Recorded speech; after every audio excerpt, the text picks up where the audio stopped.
I was surprised when Barney, an acquaintance of mine from university, called me to say he was working in my hometown on a temporary project and suggested we meet for a drink. I was taken aback when he casually informed me that he'd been having my wife for the past 2 weeks. "You have until I finish my pint to run as fast and as far as you can. But make no mistake, I will catch you, and you won't like what happens when I do." Barney swallowed, but, to his credit, didn't move from his seat. "I am here to apologize, for I did not know she was your wife. I would never have done that to you of my own free will. An old friend. She told me she was divorced and looking for fun." "Old buddy?" The truth is, even before this revelation, Barney wasn't my buddy. We were roommates freshman year of college, so we had to get along. I was an IT major, he was a chemistry major, and the rest of the gang was English. After freshman year, he hung around among us all the time, but somewhere on the periphery. He was normal, but there was always a certain tension in him that I didn't like. He looked at me too closely, sometimes for too long, and it made me suspicious. We hung out together, even went on vacation once to celebrate graduation, and I got the short straw, so I had to share a room with Barney. I don't remember much about that vacation except that I had the worst hangover of my life and had to stay in bed for a couple days to recover. There was silence at the table. I clutched my glass tighter, and Barney was getting paler by the second, but he didn't move. "I don't believe you. Stephanie would never do that to me, especially not to you. She's been faithful to me since the day we got married." "Oh, by the way, thanks for inviting me. I only invited my friends. The whole gang except for me." "So that's it, huh? You made up that lie about my wife in a fit of rage because you're still angry that I didn't invite you to my wedding 6 years ago. I haven't seen you in 10 years, you miserable bastard." "Well, maybe it wouldn't have happened if you'd invited me. I would have recognized her right away." With those words, he handed over his phone, showing me a naked Stephanie. She posed in front of the camera in lingerie I didn't recognize. She was smiling broadly at the camera. He flipped through the photos to show me pictures of them together with her smiling broadly at the camera. We had always had a good sex life. I never left her out, and she never left me out. That's why it was so hard for me to believe. I loved her so much. She's my everything, and I knew I was her everything. No, I believed in Stephanie. I believed in us too much to fall for that trick. Way to go, Barney. You almost had me fooled. A very impressive deep fake, I gotta hand it to you, but I still don't believe you. I know Stephanie and I trust her. I know she wouldn't do this. Okay, I'll prove it to you. Tell her you're working late. I know you have to work late sometimes or Steph wouldn't be able to meet me." I flinched when he called her Steph. She hates it when anyone calls her by a name that isn't her full name. I tried it once, and I don't make that mistake again. I should have punched him when I had the chance, but I decided to do what he asked, at least to keep him quiet long enough for me to kill him. After I talked to Stephanie, Barney picked up the phone and said, "Hey, Steph, when can I see you again? Tonight? I'll be there in 15 minutes. Don't forget to give Humphrey one of those pills I put in your cheese. You know how much he hates me. If you give it to him now, he'll be asleep when I get there." "You better be lying, you bastard. If you touched Stephanie or drugged my dog, you'd wish you'd never been born." "I didn't know, did I? That's just it. I'm just trying to prove what Stephanie's really like because you don't believe me. I'm sorry. I'm sorry. I had no idea she was anyone's wife, much less yours. Sorry, buddy, but you deserve better. As for the dog, Humphrey's gonna be fine. For some reason, he hasn't accepted me, and all he does is bark and growl when he sees me." "Well, at least unlike some people, he's loyal to me. This pill won't hurt him, it'll just help him take a nap." "You believe me now?" Barney said, sipping his drink. "Give me 15 minutes, then come home. I'll make sure we don't go too far. I can't do that to you now that you know the truth. Just trying to save you from that lying cow." "How noble of you," I growled. He walked away quickly, and I was left sitting there, stunned. Of course he must be lying. Then it dawned on me that maybe this was all part of some elaborate prank the boys had pulled. They dragged Barney into it, and he was so desperate to get back into the gang after all these years that he'd agreed to everything. I guess that's the way it is. It wouldn't surprise me if they all jumped out when I got home. That's why Barney said he wouldn't go too far tonight, because he couldn't. since Stephanie wouldn't agree to go too far purely for a prank. Those bastards almost had me convinced. Feeling happier, I finished my pint and headed home. I crept up to the back door, expecting everyone to pop out to greet me. Humphrey was suspiciously quiet in his basket. I began to feel uneasy again. I entered the hallway. Music could be heard playing, but there were no other sounds. I went into the living room, and there, in front of the fireplace, with his pants down to his ankles, stands Barney. I stood there looking at the whole thing. My legs seemed unable to move. Barney bent in half, and Stephanie stared at me in shock, brushing away the shards of glass. "It's not what it looks like," she shouted. "Stephanie, is that the best you can do? You have an explanation." With those words, I turned around and picked up Humphrey, dog bed and all. I was taking him to the vet, and he was the only one that mattered right now. The vet turned out to be excellent, and there was no waiting at this late hour. Of course, we didn't know exactly what he had been given, but from the looks of it, he was fine, aside from being in a deep sleep. We decided that as a precautionary measure, he should stay overnight at the vet so they could keep an eye on him and make sure there were no after effects upon waking. Poor little guy. I burst home and found Stephanie sitting alone in the kitchen. "Your boyfriend left, didn't he? I wish he'd taken you with him because I don't need you anymore. Now get out of my sight." "Where's Humphrey?" She swallowed. "Thanks to you, I had to leave him at the vet's. They're keeping him there for observation. If he gets hurt in any way, you'll love my reaction. It'll be a lot worse than a divorce, believe me." "Divorce? I don't want a divorce. We can get over it. It was just a mistake. We can get over it." "No, we really can't. I don't give second chances, not even to you." With those words, I packed my suitcase. "Where are you going?" Stephanie screamed. "You didn't even let me explain." "What kind of explanations can there be, Stephanie? Should I call you Steph like all your boyfriends?" "I don't have boyfriends. He's not my boyfriend. If you'd just let me explain, you'd owe me." "I don't owe you anything. I'm going to sleep at the hotel. You better be at your mom's when I get home from work tomorrow, unless you're planning on moving in with Barney." I slammed the door so hard it rattled the frame. Just as I headed for my car, Barney showed up. "Where are you going?" "I'm staying at a hotel until that bitch moves out. You can have her if you want. I don't need her." "I don't need her. That's not the point. I just wanted you to believe me about what she is." "Don't go to the hotel. Come and stay with me. This is all my fault. Let me make it up to you. I was just trying to protect my friend." "Friend?" I laughed. "That's funny. Well, she was very persistent, and that was the best way to prove it to you. Nothing else would have worked." "Well, I'm glad it worked for you. I know what will help me at this point." I put the suitcase in the back seat of the car and hit him with all my might. I hadn't hit anyone in a long time and had forgotten how much it hurt, but the pain was worth it. He went down after one punch. He's lucky I didn't run him over, you filthy bastard. "That's for Humphrey. Wait till you see what happens to you for ruining my marriage and my life." I left it in the driveway. As I drove out of the garage, I saw Stephanie in the rearview mirror. I expected her to rush over to Barney, but she pulled back the curtains. I talked to the vet first thing that morning, and they let me pick up the dog at lunchtime with no repercussions. I took him to work, and he settled under my desk. Sometimes being the boss is good, but sometimes you have to work through the night. Is that why Stephanie gave in to Barney? Was I neglecting her? She knew I was building a business for our future. We actually spent a lot of time together. Quality time. That's why I was so shocked. That's why last night I lay awake in the hotel, heartbroken. That night when Humphrey and I got home. Stephanie wasn't there. She left a short note. "I'm at my mom's, waiting for you to be ready to talk. I crumpled it up and tossed it in the trash can." She would have to wait a long time for that conversation. Confused by the situation, I knew I needed friends. I called Oliver and told him what had happened. He promised to spread the word further. I think he was almost as shocked as I was. Bloody Barney? What was she thinking? Later, after I'd had a few shots of whiskey, the rest of our gang started calling or texting. I had an interesting conversation with Callum. He lived the closest, and the four of us often met up with him and his wife, Laura.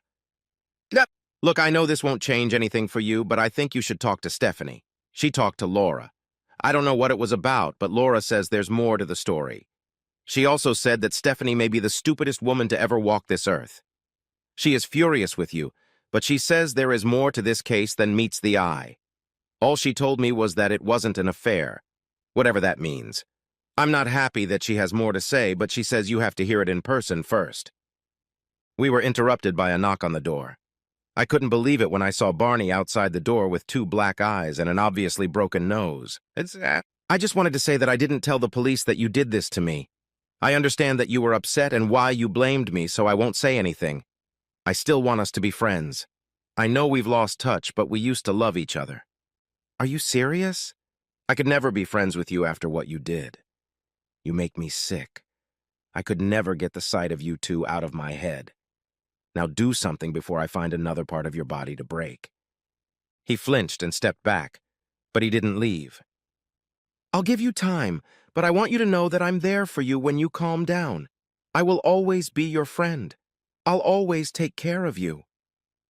As I closed the door, I was seriously starting to think he had some kind of mental problem. A week passed and I hadn't heard from Stephanie, so I went to my lawyer to see what the divorce would look like. It wasn't a great offer, but I could afford it. Fortunately, my business would not be affected, as it would remain solely mine due to the way it was set up.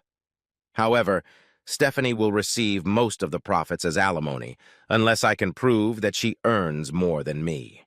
I will not be doing any additional work from now on. What's the point of that? Friday night, I got a call from my mother-in-law, Maureen. I always got along with her and called her mom, especially since my own parents have been dead for a long time. They're not dead, but they might as well be. They live in Spain and are too busy with their social life to think of their only son. I've always had a special affection for her. Hello, my love. I've been worried about you. Stephanie said I shouldn't touch you, but I can't stop worrying about you. Are you eating? You don't drink too much, do you? Do you need me to come in? I can make you lasagna. I know you've always loved it. The simple kindness, love, and care she had inadvertently shown me was too much, and I just burst into tears. Oh, my poor darling, I'm on my way. When she arrived, she had just entered the house with the spare key. I never had time to change the locks. Soon I was in her arms and let her rock me and soothe me like I was a little kid who fell off his bike and scraped his knee. My stupid girl did that to you. I always loved you like family, and I could have punched her. I really could have. How could she be so cruel? I asked. I thought she loved me as much as I loved her. Thought we'd have kids soon. I know we are, honey, and she really does love you very much. If she didn't, she wouldn't have spent all week in my arms crying. As for being cruel, she's not really cruel. Yes, she was stupid, but she wasn't cruel. How can you say that? That's sort of what Laura said to Callum. Because she only told the truth to Laura and me, what happened and why she did it, that's why. I'm not defending her and she knows it. She's a bloody fool, but I know she loves you and only you. It would be better if you talked to her, and as soon as possible. She must tell you everything herself. With these words, she heated up the lasagna and made me drink a lot of water. No more drinking until everything was settled. It'll be a long time before the divorce is finalized, I muttered. Let's not rush into it. It might not come to that, Maureen said quietly. But if it does, you won't divorce me. I'll still be there for you. I'll still be your second mom. Then I'll tell Stephanie that you'll be ready to talk to her at 10 in the morning. She left quickly before I could object. I slept better than I had the last few days, but I still got up very early, pacing around the house until the confrontation I so dreaded, but knew had to happen. When I saw Stephanie, my heart caught in my throat. She looked even worse than I did. Her hair was unkempt and her face was lifeless, even though she'd obviously made an effort with makeup. I'm sorry, I'm so sorry. Please, just let me talk to you. I'll tell you what happened and then I'll leave. You don't even have to say anything. I don't expect anything, but you need to know the truth. I nodded. At this point, I had nothing to say. The word was definitely hers. I met Barney about a month ago when he came into the car dealership. He started chatting me up and then he noticed my last name, asked if I was your wife, and I said I was. He was very upset, telling me how close he was to your gang and how you just blew him off.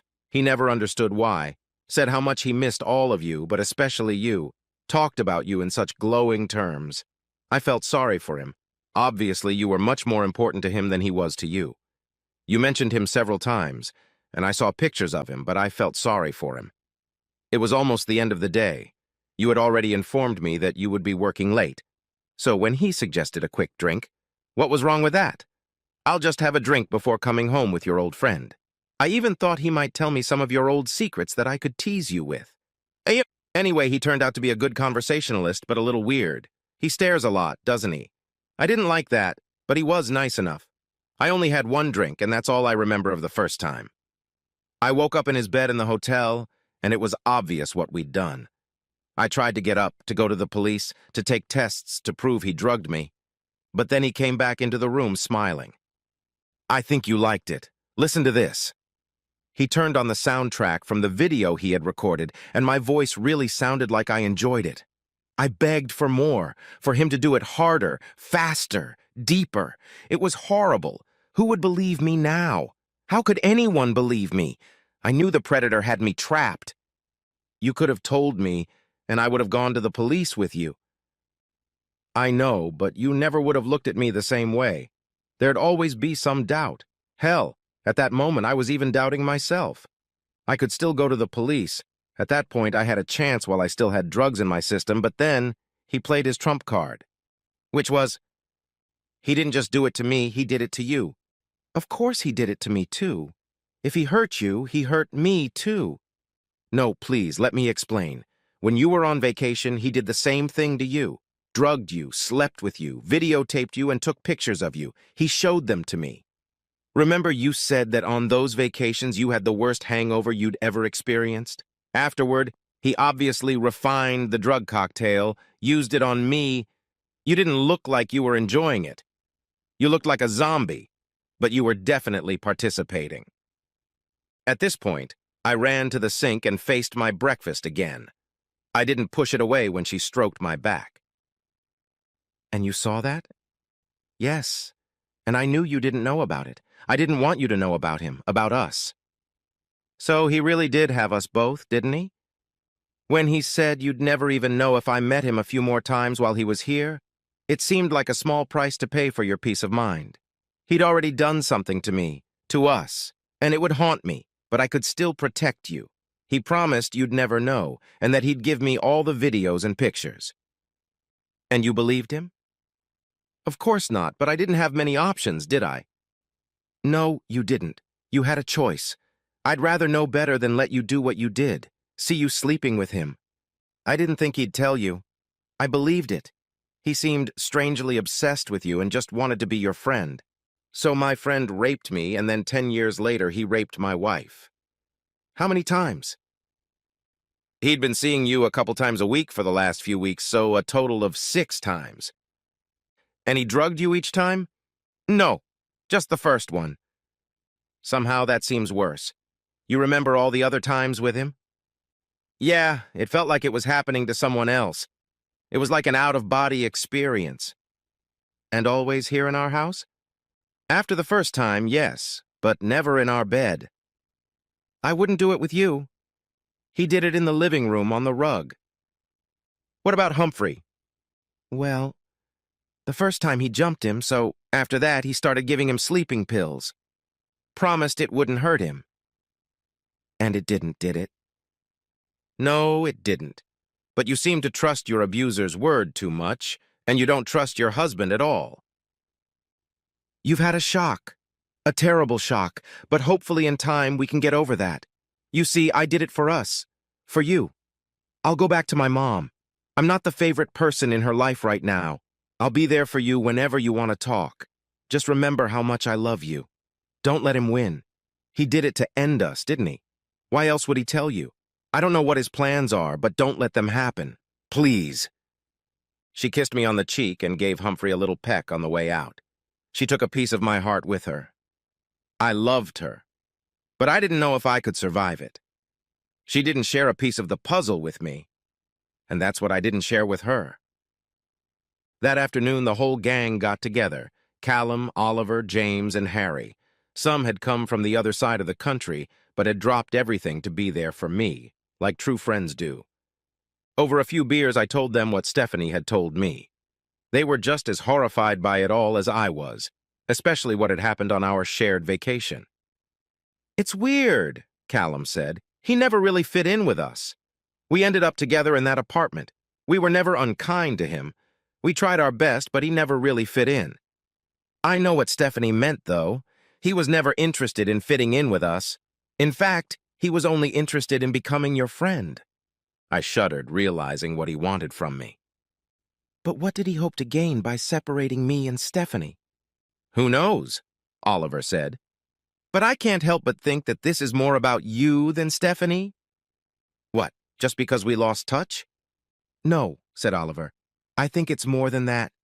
Remember how he wanted to be the good guy in all of this? Didn't want you to be alone? Wanted to be there for you? So, Harry said, he breaks up your marriage, acts as a supportive friend, and then what? You discover your homosexuality, fall in love, and you ride off into the sunset together. Who knows what that sick little bastard was playing at? Whatever he's up to, it's not going to end well for him, James growled. I'm sorry, Oliver said. There's already a gay in this particular fraternity. Me, thanks. We don't need anyone else. Oliver, I think we need your Connor to handle this. Will he be able to make it? Callum said. He's already here, mate. He's waiting at the hotel. I didn't want to interfere. Well, so call him. He's as much a part of us as you've been since he married you, I said. He'll be thrilled to hear about it. You're out of ideas, and I think we need his help. As soon as Connor arrived, we devised a plan. I knew what to do with Barney, and I also decided what I was going to do with Stephanie. That night, we invited Barney to come over. I think he figured he would see me alone. His face looked a little better, but he was surprised to see the rest of the gang. The whole old gang here again, together like old times. I was hoping it would just be you and me here, he said, looking at me intently. I think we have a lot to talk about, don't you? Whatever we need to discuss, we can all do it together, friends, can't we? I offered him a drink, and he drank it all in one go. He was clearly intimidated by the sight of so many people watching him. So, I began, Stephanie told me her side of the story. You might want to tell yours. I already told you that she hooked me up by telling me she was divorced and asked if I wanted to have some fun. As soon as I realized you were her husband, I came to you to tell you the truth. You know I would never hurt you. You mean too much to me. You always have. Enough to drug me and rape me? I don't know what you mean. I think you do. On that vacation when I was hungover, it wasn't the booze, was it? It was the effects of the drugs you gave me. It was a long time ago, and I admit we were intimate on that holiday. You asked me not to tell the others, but you know what happened, and you loved it. You loved me then. Loved you. I could barely stand you. Now I hate you, with all my heart, believe me. Did you? I didn't even know it was happening. You're just upset. I know you don't think so. I knew you were a little out of it, so I needed to loosen you up a little. I knew that if I could relax you, you would be able to show your true feelings and enjoy yourself. And that's exactly what happened. The night I found myself in your arms was the happiest night of my life. I've experienced it many times. I know you have too. I just sat there in stunned silence. Barney's suffering from some kind of deep psychosis. He had some kind of love affair with me that I didn't even know about. So what was the plan, Barney, old boy? Callum asked, speaking slowly, trying to hide his horror. I needed him to break it off with Stephanie. It was all her fault. She got in my way. She took him away from me. Don't you understand? I think I do, Harry said. And then you could be the hero for exposing her as a whore. You expected me to forgive you, but not her? Well, I knew that you actually loved me, not her. Knew my involvement in this was risky. Knew it would hurt you. Knew you'd be jealous when you saw me with her, but once you realized it freed you up to be with me, you'd realize it was all worth it. He's just out of his mind, Oliver muttered. Still, you had to drug her like you did me. Only the first time. I hate to say this, but she actually got into it without any extra encouragement. Seeing all of our old friends clench their fists at that moment, his eyes shifted to me. I'm not lying. She couldn't get enough. A couple times she even texted me to meet up with her. I needed to do it, but I didn't enjoy it, ... It was a means to an end. I only wanted you, always wanted only you. At that moment, there was silence. I can't believe Stephanie would do that, Harry said. I have her text, I'll show you, Barney said, handing me her phone. It was all there, her request and her desire to see him. There was no coercion after that first time. She'd enjoyed their illicit connection, apparently much more than he did. You know, Callum said, there's a name for this. I think it's called traumatic bonding. You don't seem shocked by what Barney said, Oliver said, looking at me. No, I answered. Remember, I saw it with my own eyes. I've been married to her for years, and I know what she looks like when she likes it. I knew it made her enjoy it, being with him. I don't want to lie about it, Barney said. I've been honest with you. That means something too, doesn't it? Well, I said, it would certainly matter in court, wouldn't it, Connor? I called out to Connor, and he came out of the kitchen. You haven't met my husband, Connor, have you, Barney? Oliver said. Detective Inspector Connor O'Brien. Have you heard everything? I asked Connor. Yes, I heard everything, he replied, turning to Barney and reading him his rights. No, you can't. Don't let him take me away. We're supposed to be together. Did I do this for you? Funny, Stephanie used to say that too, I whispered, feeling my remaining friend's arms encircle me in a hug. You know, Oliver said, you and Stephanie were both victimized by Barney. Yes, we were, but despite her protests, she may have been raped the first time. But she came back for more, begged for more. You saw the text. Yeah, but even so. No, she had to come to me, trust me. But she found a way to get a little crazy and make a good excuse for it. You want to know what it was like when I saw them together, don't you? The last piece of the puzzle? The others nodded. She loved it. There was no compulsion there. Maybe she was just making the best of a terrible situation, Callum suggested. Perhaps she was, but would you forgive Laura if you saw such a thing? Would you ever have gotten over it? Gotten over the fact that she was begging him to see her again? To do it again? No, Callum admitted. I don't think I could. So then, Harry said, are you going to let him win? Break you two up? Oh, Harry, we're all losers here. There are no winners here. I may have been wrong to throw in the towel so quickly, but I knew there was no turning back. Yes, I knew she was raped first. We were both raped, but we didn't remember it.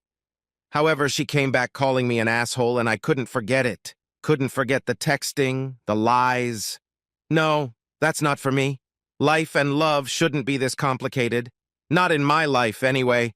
The only way out for me was divorce. Barney was arrested, and they found a rape kit on him. They found videos and pictures. I was uncomfortable with the idea that someone could see me being raped, but there were professionals there. I didn't want to see it myself. I was only told it had happened. I didn't remember anything about it and was eternally grateful for it. In my mind, it never happened, and I think it's for the best. Barney was deemed too mentally ill to stand trial. He is a safe haven, and I doubt he will ever recover enough to get out. He is in a hell of his own making. His obsession with me continues. I'm told he cries for me every night. Maureen says Stephanie cries for me too, crying for what she's lost. To her mother, she admitted that she began to enjoy illicit affairs with Barney. She didn't like him, but she liked playing whore with him. This is the part of her personality she never dared explore with me. She didn't know she wanted it, found submitting to Barney a turn-on even if she didn't find him attractive. The fact that she talked herself into thinking it was okay because she was doing it for me still makes me nauseous. Maybe that's the way it's always been. She spent time with a therapist to work it out, but still clung to the idea that we would get back together. Since the divorce, I've been living a quiet life. Humphrey and I are doing well, and one day I will find love again. It will happen, and I need to do it for me.